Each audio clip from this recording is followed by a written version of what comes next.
On the day the company went public, Darnell announced his engagement to his first love. I went from being the future queen to a complete outsider. Since that was the case, I decided to let the whole company fall apart. The CEO was short on funds, so he asked me to find some venture capital. I let things slide, and the company's finances broke down. The CEO lacked new products, so the technical director slacked off, and big clients pulled their orders. The CEO lacked talent, so the HR director did nothing, and top talents were poached by the competition. On the day of the listing ceremony, I dressed up and waited for the CEO to call me up to ring the bell on stage. The Flower and Atmosphere teams were already in position. The long-awaited moment finally arrived, and CEO Darnell reached his hand out toward the audience. I gracefully stood up. But instead of calling my name, Darnell called out the name of another woman. I froze in place. Who is she? I'm embarrassed for her. She's so pretty, yet so shameless. She clearly wasn't called, and yet she acts like she was. It's her. I heard she's just a secretary, but she acts like she's the boss's wife. Look, the woman walking up to the stage is the real boss's wife. My nails dug into my skin as I stared at the stage. One woman was wearing a blue dress, the other a blue tie. Their eyes locked, and it felt like they were connected by invisible strings. They clasped hands and struck the gong to mark the listing.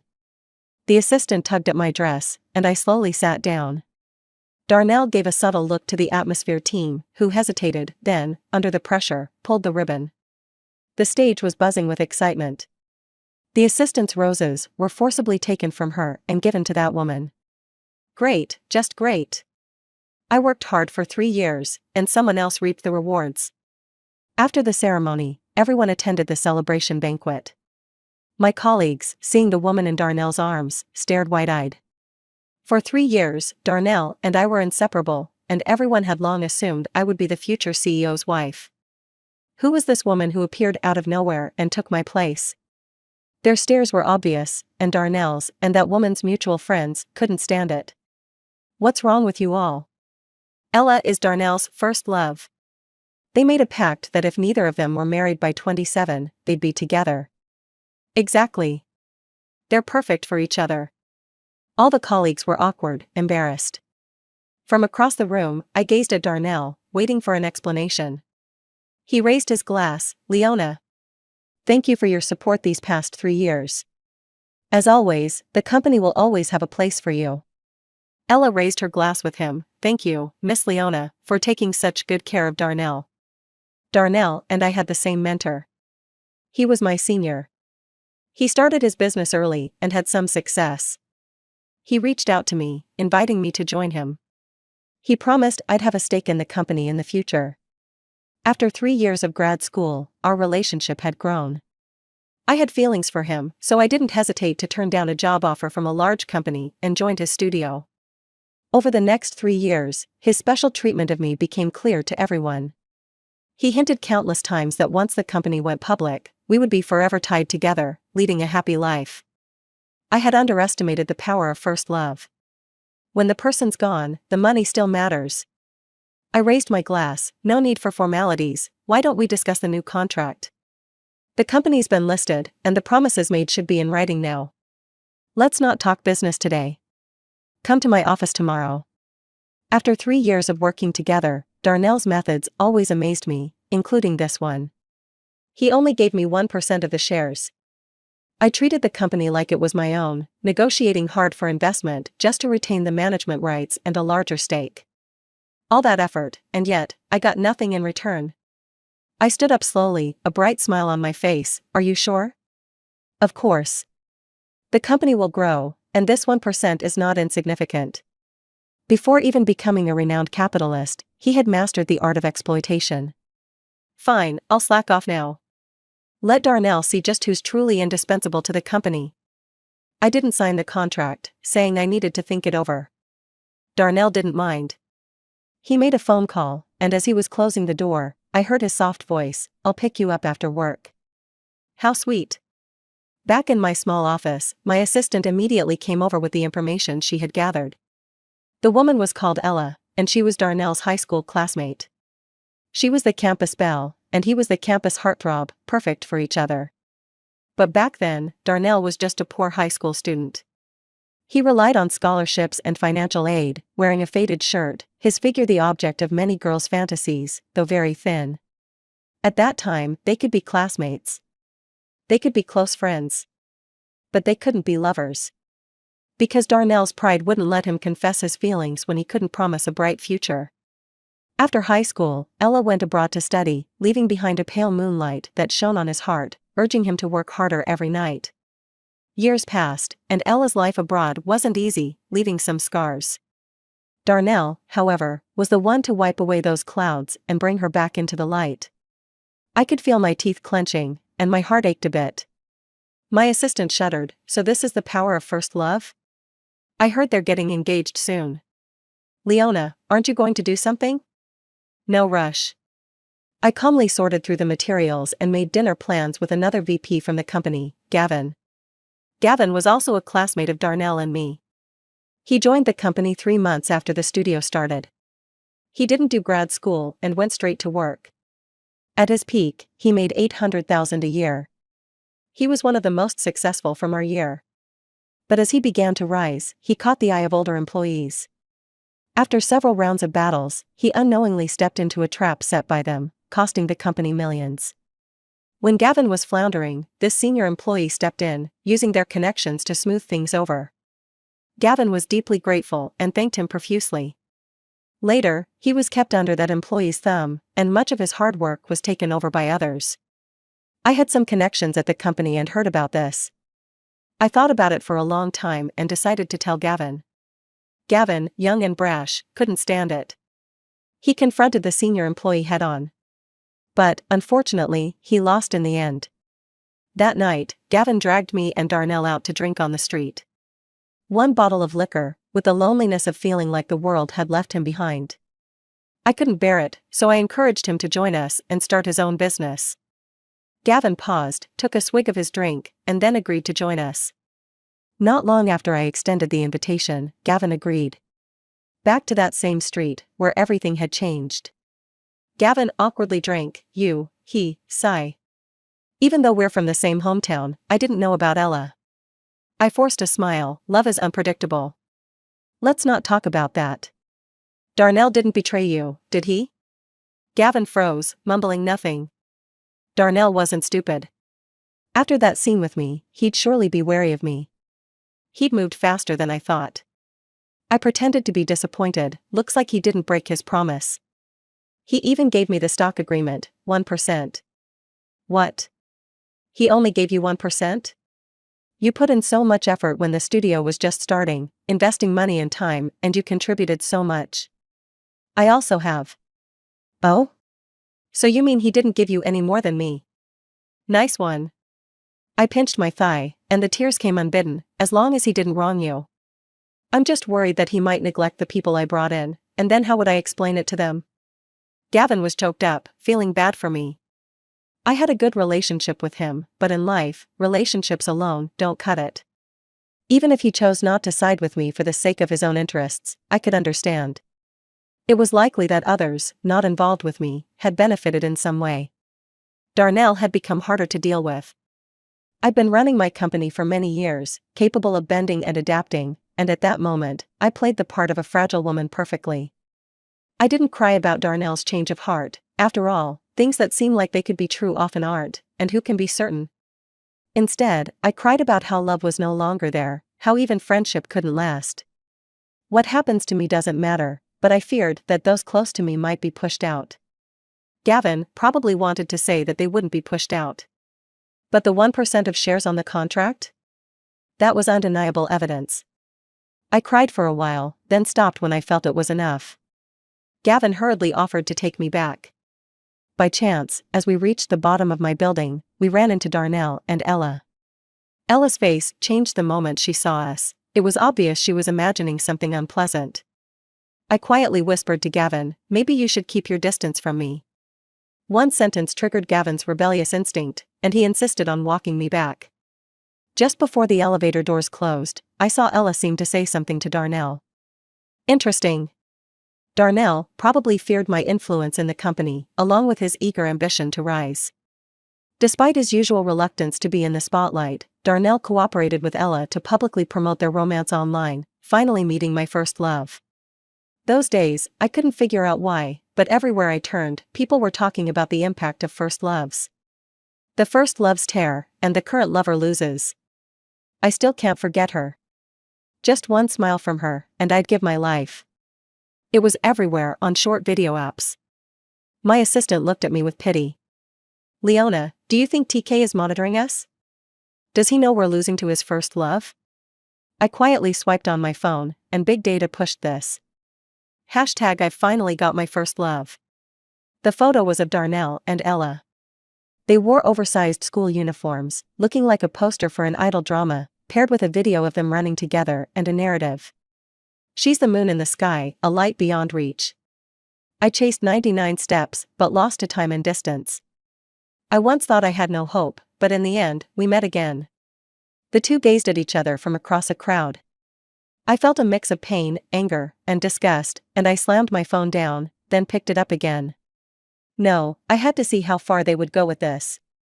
Next came Darnell's struggle to get closer to his first love, paired with the perfect background music, creating a tragic yet beautiful love story. Finally, they announced their engagement. They received everyone's blessings. My assistant watched me nervously, afraid I might explode. I sneered, realizing that the disgust I felt was more overwhelming than any sadness. Of course, I wasn't about to torture myself.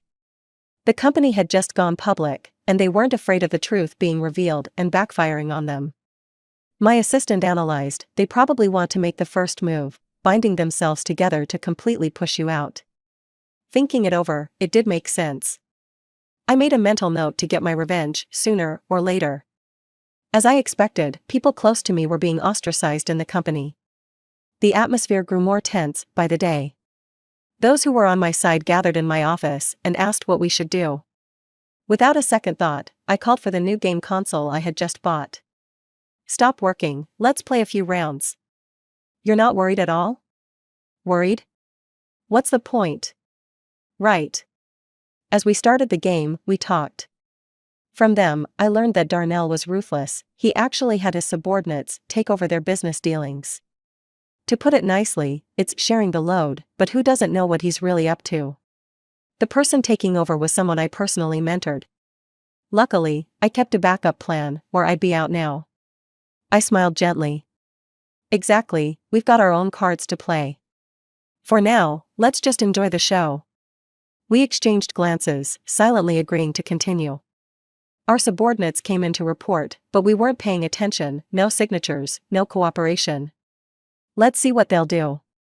Darnell wasn't angry at all. He encouraged us to enjoy the game, trying to take more power from us. Go ahead. We wouldn't hit bottom anytime soon.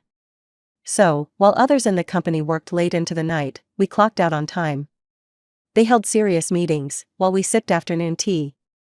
They argued endlessly over new products, while we sent each other funny video links. When the mood struck, we shared them in the company group chat, inviting others to watch.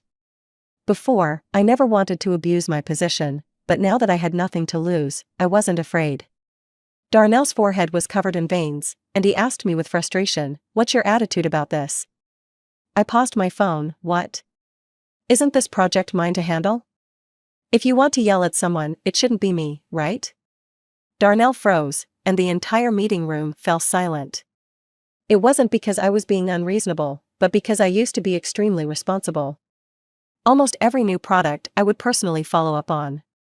I would repeatedly check if updates were necessary and control their frequency. If I didn't understand something, I'd pull all-nighters to figure it out. If Darnell didn't like a new product, I'd take the heat, bearing the responsibility alone. I was often scolded, but would still hear, "You're so amazing." Now? Not my problem. Darnell was stuck, and vented his anger on others. The people who got scolded looked at me with more heat in their eyes. Sure enough, not long after the meeting ended, the heads of several departments came knocking, asking for help with their projects. I was busy getting my nails done by my assistant and waved at them. No, it's your time to handle it, you should be more independent. But we don't understand Darnell like you do. I raised an eyebrow. You've got it wrong. The one who knows Darnell best is probably Miss Ella. Why don't you go ask her? They all looked defeated. Who didn't know that Darnell was underhanded?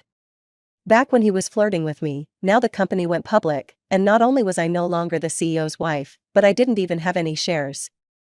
Even my title as vice president wasn't legitimate. They left in shame. My assistant spat, "They never understood your worth." Now? It's too late. I shrugged. They're still too inexperienced. What's Darnell? The market is what matters most. Every year, I lead a team to do market research. After all these years, how could they not know that the market is everything? They just didn't have the courage to confront Darnell, especially now. With my wide network, I soon heard that someone had gone to ask Ella. But she was an outsider and picked the worst proposal. The person could only swallow the bitter result in silence. The technical director and HR director quietly slipped in. The HR director worriedly asked, "Leona, when do we make our move? We have our own skills, but if this continues, resources will definitely be divided up. In the workplace, no one is irreplaceable." I held up my freshly done nails for them to admire. "Pretty, right? Green? What's that supposed to mean?" Wait for it. Darnell will come begging me soon enough. By the time the stock market closed that day, the company's stock was all in the red. The next morning, it was even worse, a glaring green downtrend. Darnell, busy with his engagement preparations, rushed back to the office and saw me playing games. His brows furrowed. "What are you doing? It's not the time to play." I glanced at him. The company wasn't mine, so why should I stress? What's wrong? The company's stock price is crashing. When there's a rise, there's a fall. Darnell was fuming, taking several deep breaths to calm himself. He announced they would hold a meeting to find the cause. I grabbed my laptop and headed to the meeting. As I passed the corner, the finance director gave me a thumbs up. She must have figured it out. I smirked, this was just a matter of time. The new company went public, and stocks always experience a round of price increases. But at some point, they always drop. However, the company's gains were small, but the losses were significant. Yesterday, it dropped by 5%, and today, it hit the daily limit. It's enough to worry retail investors. Darnell was so anxious that he got a mouth ulcer. What's going on? The others exchanged looks, but said nothing. Darnell turned to me again. What do you think is happening? It's normal. Retail investors love to buy into new stocks. After a certain period, they'll sell off. It's just how it works. Buying into new stocks means that investors, before a stock goes public, get a chance to buy shares through a lottery system via brokers. Once the stock lists, the price tends to go up. It's a guaranteed win, which is why so many experienced investors wait for this opportunity. There are even a lot of courses teaching how to buy into new stocks. These people aren't betting on the company's future, they're just after the profit. New stocks don't keep rising forever. Investors usually sell after a certain period, following established patterns, so the stock price naturally fluctuates when they sell. Is that really it? Darnell didn't believe me. I shrugged and didn't respond. Of course, there's more to it. Generally speaking, a company's post-listing performance directly impacts future investments. To ensure better future funding, I reached out to some connections and bought a few shares myself. At first, it was just to surprise Darnell, but now it's turned into my backup plan. I've never gotten along with Darnell, and when he and the related institutions noticed something was off, they pulled out in bulk. Could the stock price not drop? Another factor is a scandal that surfaced a few months ago, making the public skeptical about artificial intelligence. These three factors combined caused the stock price to plummet. After discussing it for a while, we figured out the reason. The only solution is to pull in more investment. Darnell looked at me. Do you have any? I shook my head, no. Darnell's usual tender, peach blossom eyes turned a little melancholy, and he dismissed the others. Like a few years ago, he lowered his voice and said, "Leona, I know you're upset, but..." A few years ago, Darnell had a more energetic aura. He was full of youthful vigor and stubborn pride, not letting anyone underestimate him. I rarely saw him lower his head, but when he did, it made it hard not to feel soft and want to give him everything. It was the same kind of day when he first asked me to join him in starting a business. It was lightly raining outside, and he saw me in a thin coat and gave me his jacket. That's when he spoke up. Darnell's brows were furrowed with worry about the future, but his eyes showed a quiet confidence that he could make it work. There was a hint of pleading, like a fragile puppy. I blinked. The scene overlapped with that moment years ago, then slowly faded apart. No matter how similar, it was still different. Mr. Darnell, it's you who's being unreasonable, not me. Darnell gritted his teeth. Fine, if you won't help me, I'll find someone else. Don't think the company can't survive without you. He turned to seek out the financial director, who was someone Darnell had personally hired. Usually, he had little contact with me. Darnell was pleased about that. He even told me that the financial director liked to work alone and that I should avoid bothering him. At the time, I felt relieved not having to hire people one by one. Looking back, though, he was clearly trying to keep me out. But I wasn't completely unprepared. Let's wait and see. Darnell miscalculated. Though the financial director had connections, he rarely interacted with investors. Several attempts had no effect. I thought Darnell would hire a big industry name, but instead, he ended up turning to his first love. Ella studied finance abroad, and in this industry, connections are key. But nothing beats the local bias. She couldn't get close to the core people overseas, so she came back. Here, her family's small company hasn't even gone public, and even though she works in investment banking, how much investment could she really pull in? I was afraid of underestimating her, so I had someone check. Ella's sources were surprisingly good. She entered the company and, with a smirk, challenged me, "Miss Leona, are you afraid I'll take your position?" I just smiled and didn't answer. Honestly, no. Competing with her? I was afraid it would lower my status. But Ella saw it as me being unable to back up my words, so she laughed even more. "I'll prove to you that I'm the one who's most suitable for Darnell." "Fine, I'm waiting." I challenged her, playing the role of the villain. "You better follow through. It's hard to attract good investment, especially here, where deals are mostly made over drinks." Ella couldn't handle it. She called in a few people for help, but they didn't cooperate, making everything even worse for her. Darnell came running to me again, looking desperate. "Leona, can't you? The company is yours too." I sighed. "What do you mean mine? I'm just an employee getting a paycheck." Darnell was speechless. He tried to pressure a few of my team members with the work, but they were just like me, completely giving up. In the past, we thought the company would never let us down, so we worked ourselves to the bone. But now, with the company listed, Darnell didn't even give me the shares he promised. Not only that, but no one in my department got a pay raise. Who would want to work hard now? Who knows, maybe Darnell will fire us all one day. Darnell couldn't get to me, so he hurried off to have dinner with investors. My assistant, feeling wronged, muttered, "He's really bullying you." I waved my hand. "Come on, everyone, let's go eat." "It's on me." The restaurant? It was, of course, the same place where Darnell was negotiating with the investors. The waiter led us to a private room next door. We intentionally left the door open, glancing over every now and then. Not even half an hour later, Ella came out with red eyes. My assistant chuckled. Did she get taken advantage of? Just as the words left their mouth, the room next door exploded. After asking around, it turned out that the investor had been dishonest, making advances, and even touching Ella's leg while drunk. Ella couldn't take it and ran off. Darnell, who had waited nearly 10 years for his first love, couldn't stand it either. In a fit of rage, he smashed a beer bottle over the investor's head. I couldn't help but feel excited. I thought the worst thing I'd see today was Darnell drunkenly embarrassing himself, but now, this was a real show.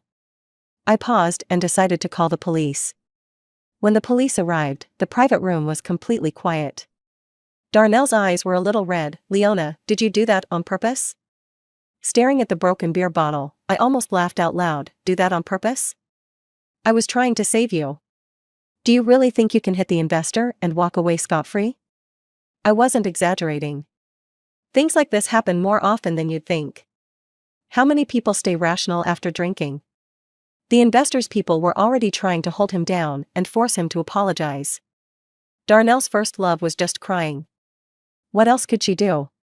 Darnell, with his bruised face, mumbled, "Sorry, I misunderstood you." Ella stood beside him, performing the "I feel sorry for you" routine. The police couldn't hold back their laughter. "Hurry up and take him to the doctor. We still need to take statements." "Ah? But they said it was you who started it." I couldn't be bothered with them, leading my team out with a flourish. That night's events shattered the calm that had been in place. Darnell's not stupid. He quickly hired a team to focus on attracting investments. Ella became the leader of the team and, in a twist, was promoted to vice president. I was so angry I almost laughed. I called my dad and played the spoiled daughter card, and he and his students helped spread the word about Darnell's ingratitude. When the news broke that he had been taken away by the police for hitting someone, the stock price took another plunge. It was another meeting. Ella's eyes were filled with resentment. "Did you spread that news?" Before I could say anything, my assistant sneered, "Who needs us to promote it? Who doesn't have a phone these days? They just snap a picture and upload it." Darnell looked at me, disappointment in his eyes. "Leona, how did you become like this? Can't you understand?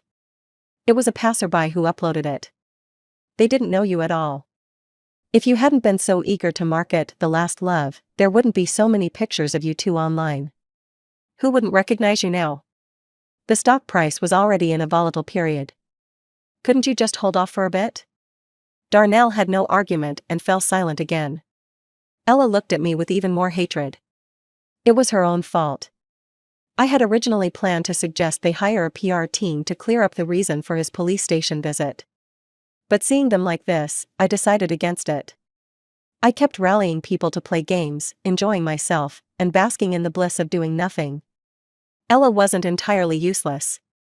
She found an investor. But the investor wanted a 30% stake without participating in management. The shares that had been distributed earlier already accounted for 20%, the publicly listed shares another 20%, and now another 30%. Darnell was nearly being pushed out. Darnell was reluctant and asked if I had any solutions.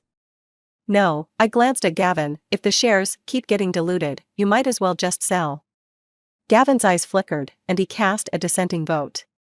Darnell didn't give him many shares to begin with, and if more went to the investor, Gavin's shares could be bought back. He wasn't willing to let that happen. With me as the unlucky first target, Gavin wasn't about to trust Darnell. Ella didn't believe me. "You must have a solution. Your parents have such a wide network." "Leona, I know I've been wrong, but feelings are hard to control. Before Darnell met me, he must have thought about being with you for the rest of his life." She was implying that I was Darnell's second choice. "Darnell?" I leaned back. "You're right, I do have a solution." The three of them looked at me, their eyes bright. Ella was happy but also worried. "I can give you anything, except..." Her gaze drifted toward Darnell. "Please. I'm not that hung up on him. My condition is 20% of the shares. Once I get what I'm owed, I'll work hard." Darnell and Ella were reluctant. I wasn't in a rush, so I went to the rooftop. Sure enough, Ella secretly came to find me. "If I were you, I wouldn't come. Darnell's got a mouth, but he's too proud to give it up easily. And remember, when a man is sweet, don't forget how cruel he can be.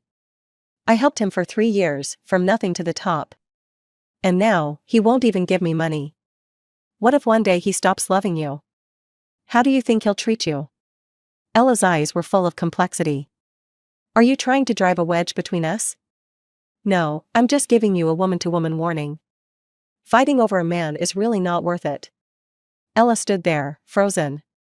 I kept working my usual schedule. She wasn't stupid, but she might not be able to take my words to heart. What I didn't expect was that Ella managed to convince her family to put money forward, wanting to use the cash to compensate me. Clever. She took the money, asked for shares, and got my help, killing 2 birds with 1 stone. "You put in 100,000 to start the business, and now we'll pay you back 1 million. 100 times return in 3 years, sounds like a good deal. But the company was worth more than that." I didn't agree. I smiled and said, 20 million, or forget it. 20 million? You're robbing us. Or give me 20% of the shares. They were so mad they were about to explode but couldn't do anything to stop me. I ate a hamburger in front of them. It was delicious.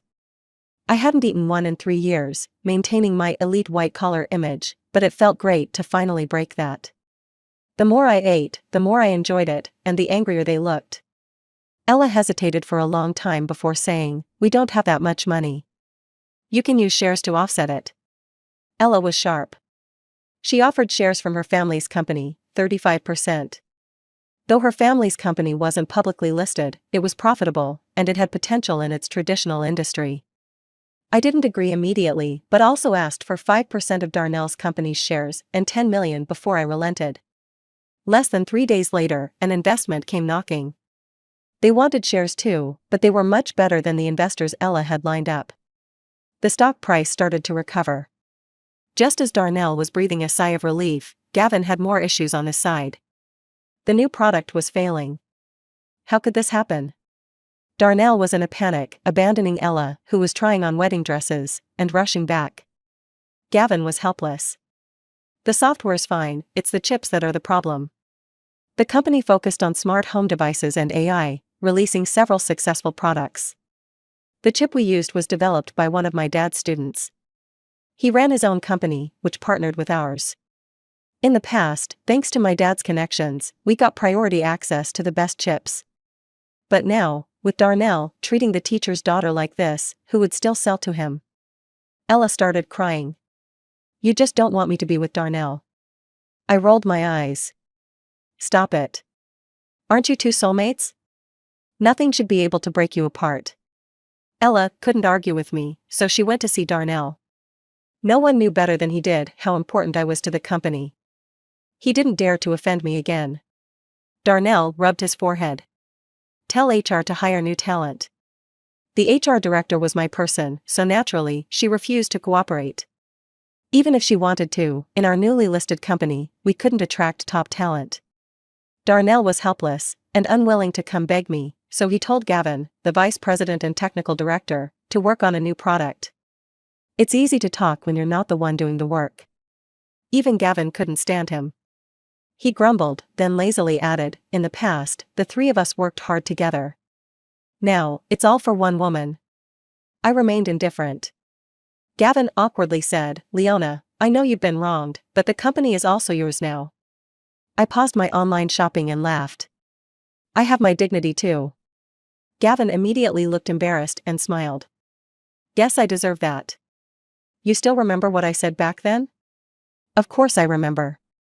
Gavin, we're alumni, and look at where we are now. Even if I help out with this, Darnell might not even appreciate me." Gavin's face filled with guilt. "I really didn't think. Staying in my office for too long, you'll probably be in danger too." Gavin turned pale, stood up to leave, then came back and sat down again. He didn't hide anything from me anymore and told me that after Ella caught him that night, Darnell had tested him a few times. I just don't get it. After all these years of friendship, it can't compare to his first love? Is friendship really less than love? I objectively assessed, he's afraid you'll side with me. Gavin's emotions surged in his eyes before he finally laughed. "At least you're straightforward. I'm done struggling, let's just mess things up together." I laughed. "Sure, we'll eat meat and drink together from now on." Gavin was completely on my side now, and even the people who had been making a fuss earlier had lost their energy. When the leader gave up, everyone followed suit. That's right. Darnell, thinking he could attract talented people, didn't cancel his engagement party and went ahead with it. Ella's smugness was almost overflowing from her eyes. She even personally handed me an invitation and insisted that I must come. "By the way, thanks for the reminder. He invested in my company, and my company invested in his. We're completely tied together now. Congratulations." Ella punched the air in frustration and left. I took the CFO, Megan, with me to meet my brother. We had different surnames, one took Dad's, the other took Mom's, and we didn't even go to the same elementary school. Most people wouldn't even know we were related. My brother works in finance, leveraging Mom's connections and doing really well. As soon as we walked in, Megan went up and kissed my brother. It's no wonder Darnell has a sharp eye for talent. He's built his business at the right time and hired great people. Megan, his CFO, not only went to a prestigious school, but also has a boyfriend in finance. Darnell must have been attracted to Megan's background when he hired her. The thing is, he didn't know Megan's boyfriend was my brother. My brother, wanting to test him, had Megan hide her connection to me. But it turns out, Darnell didn't live up to expectations. My brother wrapped his arm around his girlfriend's waist and said, "Your taste is terrible." Yeah, he's using your sister as a stepping stone. You should teach him a lesson. Fine. I'll give you money. You take him down yourself. I happily agreed. The launch of the new product hit a snag, and Darnell was getting more and more anxious. A few days later, rumors spread that Darnell wasn't really focused on running the business. When the walls fall, everyone pushes. We had made a lot of enemies in the business world. Someone, no one knew who, leaked photos of me and Darnell looking very close. People, always eager for gossip, dug up our relationship and it exploded online. She gave him the wrong signals, got him to give her connections, and then kicked him to the curb when the company went public. First loves are ruthless, they know how to take all the credit. Things escalated. Someone dug up the fact that the promised new products hadn't been released before the company went public, which led people to suspect something was wrong. Then there were anonymous leaks claiming Darnell and Ella couldn't stand me. But the company's success was largely thanks to me. The company started to look shaky, like it could fall apart any minute. The stock price plummeted again, and the engagement party had to be cancelled. Darnell's company, deeply tied to Chen's, was dragged down with him. Ella blamed Darnell for holding him back, and he wasn't having it. They argued fiercely. What was once love now turned into knives thrown at each other, with every hurtful word stabbing deep. I couldn't help but laugh. This was so satisfying. While the internet was ablaze, I was enjoying a peaceful life at home. Maybe the heavens thought I wasn't happy enough, so they sent someone to entertain me. Just as I was making tea, Darnell showed up, holding roses, standing in the blazing sun, begging me for mercy. "Leona, I was wrong, I was blind." I cut him off. "And then what? What are you going to do to make up for it?" Darnell was in disbelief. You too?" I found it amusing and clapped my hands. Several handsome men stepped out. "See, these are the kind of things you can only get with money. You said I'm all about money, but if you didn't have it, you wouldn't have dared approach your first love, right? Also, for these 3 years, let's say I've been humoring you. But now? You're tainted, and I'm done." Darnell's eyes turned red. "How can you insult me like this?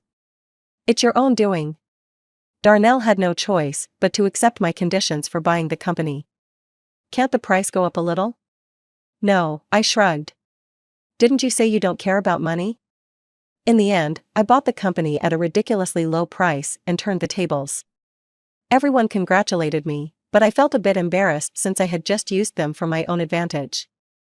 Thankfully, they didn't mind. Just after Darnell left, Ella came back. Her eyes were also red, and she accused me of tricking her. "You never wanted to let me off, did you? This was all your setup, wasn't it? My company is going bankrupt." She wasn't wrong. I had been planning this from the start. I knew the stock price would drop, so I had someone give Ella the idea to tie her company's shares to Darnell's. Then, I convinced my dad's student not to supply the chips. The new product was delayed, Gavin faced obstacles, and there was all that mistrust between them. In the end, everyone stopped working. I admitted it openly. Ella cried in anger. "Didn't you say, the new age woman? Stop. When you stole my man, I didn't do anything to you, did I? Men can be given to you, but not money." Ella, helpless, tried to sell her company to me. But I wasn't interested. 30% of the shares were enough. I'm not someone who takes just anything. Later on, the new product was re-released, and both companies went through a joint restructuring, bringing in new investments, and everything was revitalized. I gave bonuses to the key personnel in the company. The company made a profit, and everyone who qualified went on a company-paid trip. My partners talked about Darnell and Ella, how their reputations were ruined, and how nothing seemed to work for them. Once you go from humble beginnings to wealth, it's easy, but going back to poverty is hard. The money from selling their company wouldn't even last them a year. They couldn't find better people, so they had to settle, constantly fighting and disgusted with each other. After we enjoyed our schadenfreude, we raised our glasses and smiled at each other, for the future, for ourselves, to keep pushing forward. A night of wild celebration. I was leaving the toxic man behind, and life was going to get better. The early sun was warm, the days were long, and the seasons were beautiful. And,